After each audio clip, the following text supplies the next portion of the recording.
Sorry that you guys couldn't get into Indie Soapbox, I guess. But thanks for coming. We appreciate it. My name's Danny. And I'm Marc. And we're from South Africa, literally the other side of the world. There we're involved in growing the local games industry and running QCF Design, where we made a game called Desktop Dungeons. Desktop Dungeons is a quick-play puzzle roguelike from the mind of Rodin Hubert. DD challenges you to complete single-screen dungeons with weird heroes by defeating enemies in order to become powerful enough to take on a boss and sell their mounted head to upgrade your kingdom, unlock more heroes, dungeons, and loot along the way. The kicker is that exploration is a resource. You regenerate health and mana when you uncover new terrain. People love arguing that it's not a roguelike. So, Desktop Dungeons first released on the 7th of January 2010, and it looked like that. Then it released again 2 days later, twice more the following week, 5 times over the next month, and 16 more times up until the end of 2010. In 2011, the game took a brief break from being continuously released to win an IGF award for excellence in design, so that was fun. And then it started right up again in June, releasing another 134 times, once a week, for 2.5 years. Since releasing on Steam on November 7th in 2013, the releases have slowed down a little, but we're planning another one next week, and then 2 more for your favorite mobile devices come April. We often get asked if the game is out yet. You see, Desktop Dungeons was in open development, and at first this was quite by accident. But once we saw what we'd done, we doubled down and just stuck with it because open development is actually a really powerful way to make games. And it's a really, really interesting and useful mindset that we wish more indies would use. So, time for some definitions, and controversial statements too. Open development is putting the latest version of your game out there for people to play and constantly collecting their feedback. Open development is not design by committee, the wisdom of crowds, or abandoning your design to metrics. It needs engaged game designers to make it work. It's not about giving people what they want, it's about getting them to react the way you want them to. Open development is a methodology that helps you focus on the real problems experienced by your players and constantly iterate on those solutions instead of doing weird things like optimizing your renderer for the 5th time. And open development is not Kickstarter, surprisingly enough. Kickstarter needs you to tell potential backers exactly what you're going to deliver up front, or else. Open development is about exploring your game design with your players as you're building the game. Open development is a great way to greenlight projects. And make sure you spend most of your time working on games with potential. Opening your prototypes from the start lets you kill the ones that suck earlier. Open development is not early access. Steam's early access is a great platform for open development, but you can't put prototypes on there, so it's probably not a great place to start. And open development is easier on PC. While maybe you might be able to develop open on mobile or consoles, it's really, really hard to keep your game up to date on those platforms. And on PC, you can literally just make a prototype, shove it out there, and see what people think. And open development is not asking to be cloned. Yeah, okay, Desktop Dungeons was cloned, as was nearly every Flambeer game. But the reason you know about this is because of open development. Open development and being open is actually a really great way to defend against cloning because people know about your game, it's out there, it's visible. Cloners can't say they didn't see it, they can't lie, and your community is going to back you up if push comes to shove. Now that you disagree with a few of our statements, why should anyone try to be an open developer? Yeah. Being open helps you design better games. There's no denying the value of playtesting. Knowing how your players are interacting with your game is a must, and taking your game open, well, that's just playtesting on a massive scale. You may not always be in the room to watch every player, but the amount of information you receive will more than make up for it. The cycle of a release, playtest, release, does a strange thing to your design. It gives you the luxury of knowing. You can eventually know if your UI is clear, know if your game is balanced, or know if your progression is engaging. You just have to keep releasing the game and asking questions. You can ask players about something specific, sure, but you can also let the gameplay ask questions for you. We first learned this completely by accident when we stumbled upon a way to weed out controversial strategies. No, sorry. Weed out overpowered strategies. We were trying to slow down our most hardcore players because they were destroying new content the moment we put it out there. So we added a new boss, the Indomitable, who had to be killed 100 times. We literally thought this guy would be impossible to beat, so they beat it in a week. All sorts of crazy edge case strategies were being used, and we could easily see the ones that were overpowered and nerf them. After that, we started releasing all of our content at a ridiculous difficulty level. This made something else interesting happen.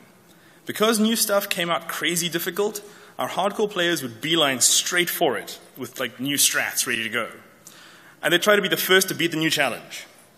So it focused our players, but it also gated many of them at the same time. We could slowly lower the difficulty of that piece of content and so let it fit naturally into our progression with players who could defeat it.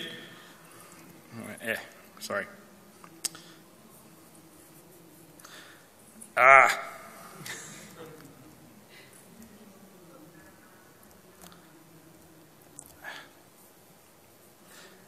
Well, all right. Well, it gated players and stuff like that.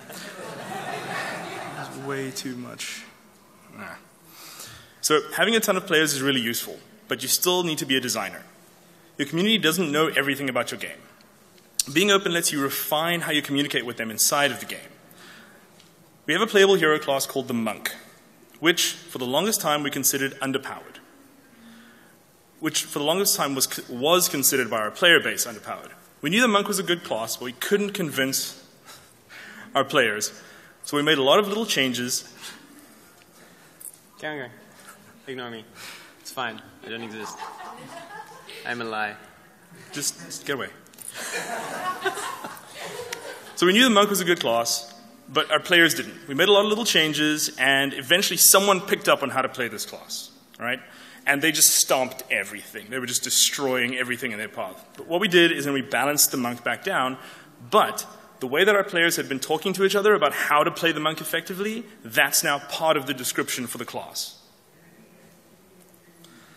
So, maximizing open design. To get the most out of designing in the open, you need to be okay with players being upset. Players telling you everything is perfect won't help you solve problems. When players give you suggestions, don't just blindly implement them. Look deeper into the root of their problem.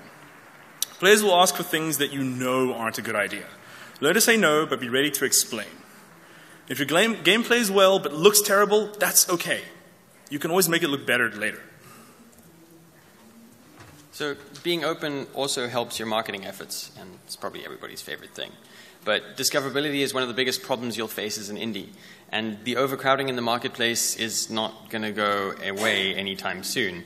So we all know that releasing a game and then only trying to figure out how you're going to market it to people is suicide. And if you're going to be competing with all these other games anyway, why not start sooner rather than later? Enter the superfan. These people are going to email press about your game. They will unapologetically badger their friends to play this cool new thing they found, and they'll post about it anywhere they have a voice. They are fucking great, and you want to have as many of them as possible. We can actually trace Desktop Dungeons' early press success back to one specific person, this guy, Duke of Prunes. He reached out to indiegames.com, Rock Paper Shotgun, Tig Sauce, and generally made a nuisance of himself to anyone that would listen. We love him. Indiegames.com covered us continuously, and that dev-centric attention probably helped us do well in the IGF. Rock Paper Shotgun has written literally the nicest things about Desktop Dungeons, and they've been the one outlet that has picked up on every late or badly written press release that we've put out.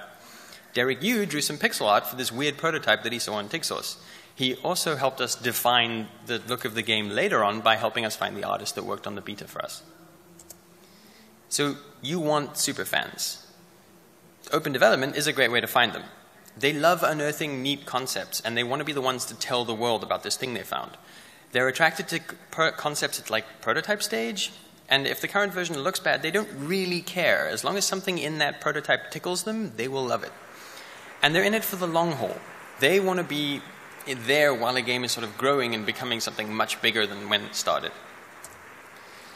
So they basically want access to you and your game as soon as possible. And you're not going to be in control of when or how your game attracts superfans. But you're never going to attract any if your game isn't out there. And if you do open up your game and absolutely nobody likes it, cool, work on something else. If people do pick it up, then your marketing practically writes itself, as your players and fans tell each other exactly what they liked about your game. Desktop Dungeons is only a quick play puzzle roguelike because that's what people told each other it was.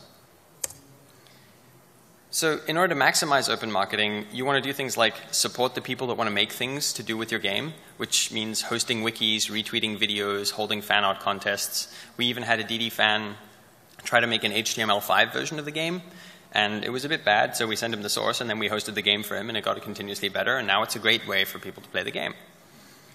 Please make it easy to be reached. Have a visible email address on the page that your game is played on or wherever people download it that people can send to each other. So when somebody new finds your game, they know who to talk to. Desktop Dungeons is often attributed to Derek Yu because on the game itself it says tile set by Derek Yu, and that's in a color that draws people's attention. They ignore the rest of it.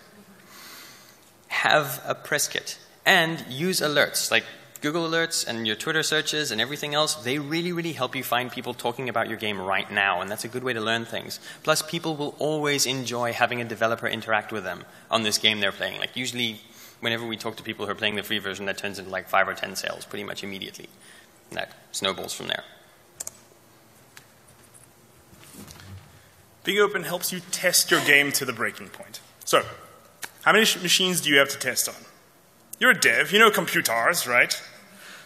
I bet you can manage 10, maybe 20. How much time would it take you to set up all those machines? How often would you actually test on all those rigs? I'm sure you know where I'm going with this. Being in open development means that every release is tested by your entire community. And they will do that on more machines than you could ever hope to manage. They will also try all of the crazy shit that you are never going to think about trying. Desktop Dungeons had 15,000 pre-order players during the beta, and they found a lot of bugs. For instance, our assumption about reasonable save game sizes proved slightly inaccurate. DD saves are regenerative. We didn't want to reset anyone's progress if we took things out or changed the game during beta. Saves were also stored in our server because the game ran in Unity's web player.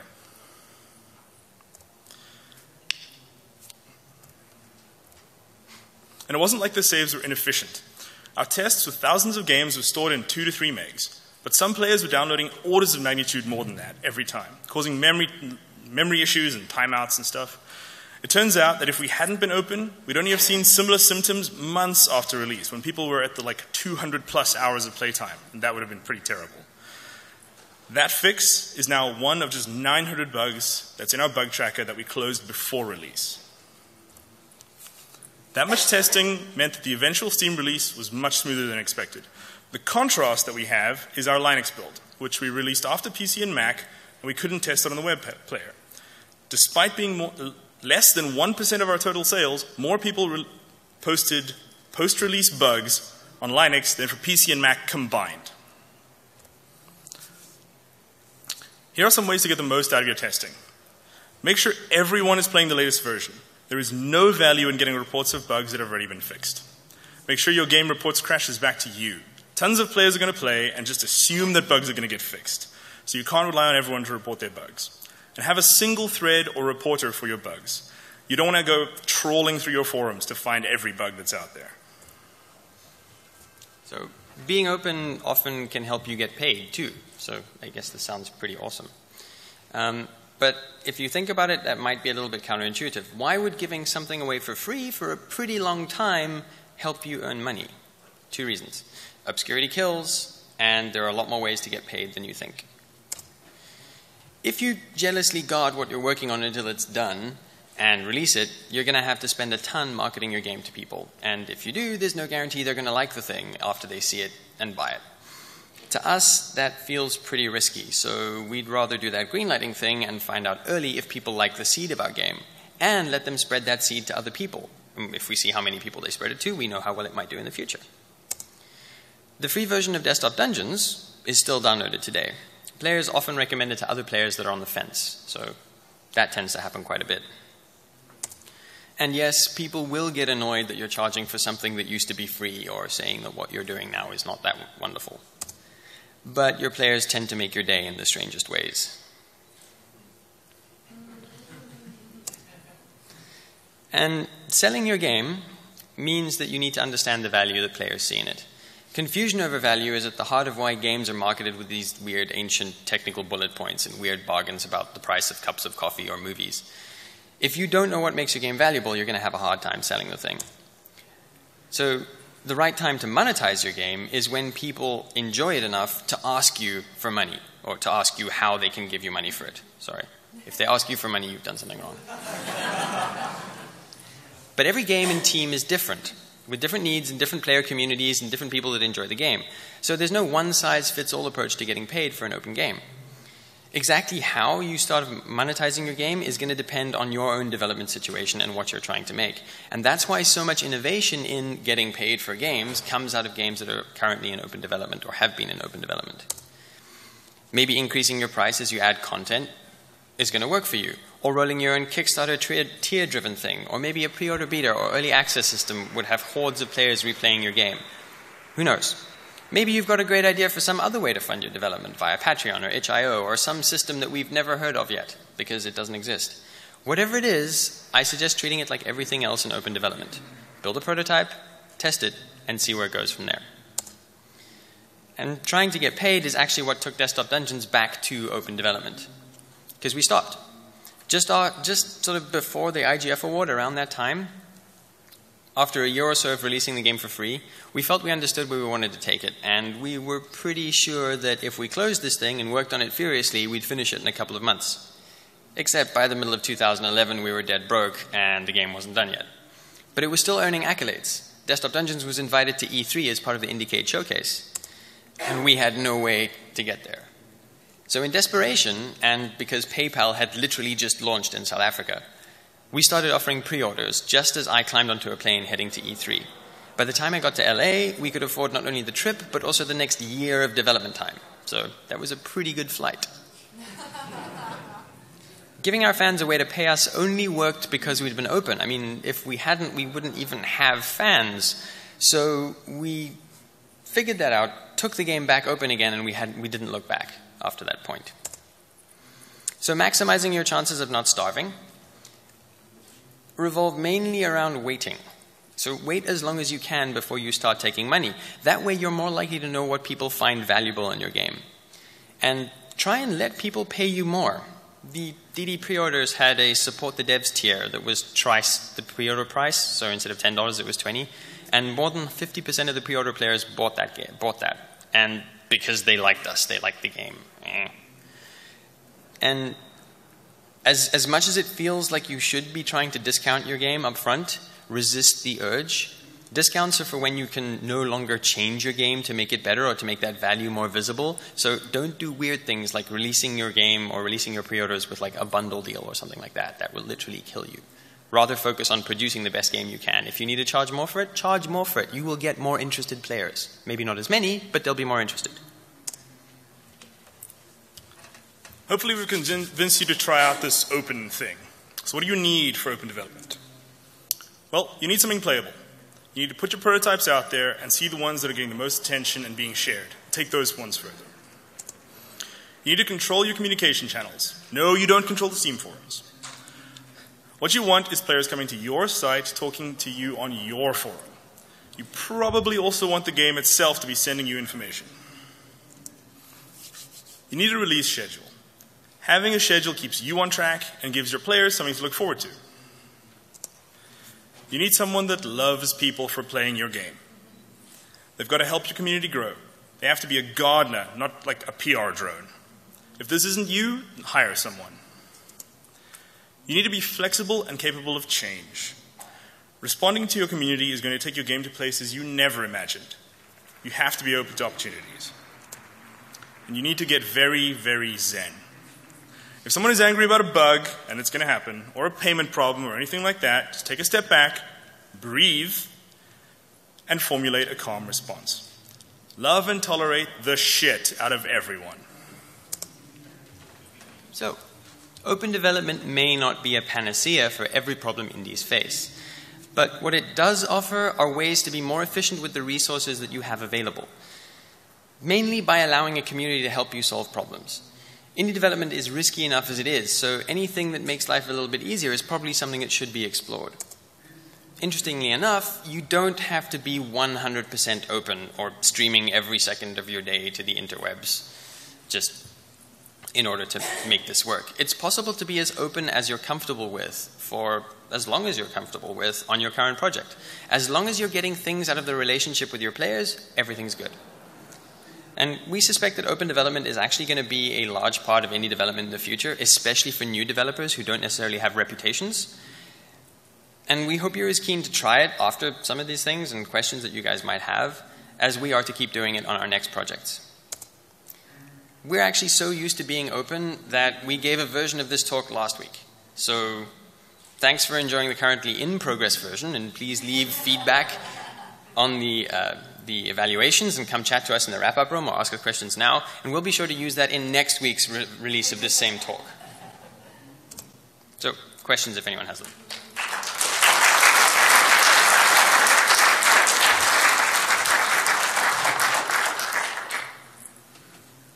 Yeah, my apologies for not getting the timeline right or if I missed something with the talk, but it sounds like you started the game as open, you prototyped it, then you went closed for a little bit, then you're like, oh, we need money, so then you made it open again. But when you went open again, you made a gate, so a pay gate. So it's like you're open development, but yet you have to pay to be the open development. It's not like you guys had the game free out there the whole time and anybody could get it. It was, you had to pay for early access. And you also said in the beginning that it's not early access. So do you, excuse me, did you use early access and had your own pay gate as well? Could you just clarify that a little bit? Oh, okay. So is the question, why did we say open development isn't Steam early access, but we still had our own pay gate? Okay, cool. So the reason we say it's not early access is because people tend to release on early access way too early. It's often a thing, I mean, like Steam is a fire hose of users. You do not want to send that at like a prototype that is not going to catch a bunch of people up front. Like maybe it's a good prototype and, 2 out of every 50 people are going to really love it. And that's like a good rate for a prototype. Most people hate everything, so that's cool. But if that prototype could be made better and better and better until it's going to catch like, say, 2 out of every 10 people.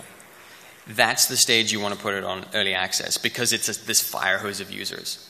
So do early access once you've been doing kind of like some sort of open development, even if it's a gated pay system on your own site, for a while until you understand your game. That's kind of the reason we were talking about that. Does that answer the question? Yeah, I think so. Okay. Cool. Is that it? No one else? All right.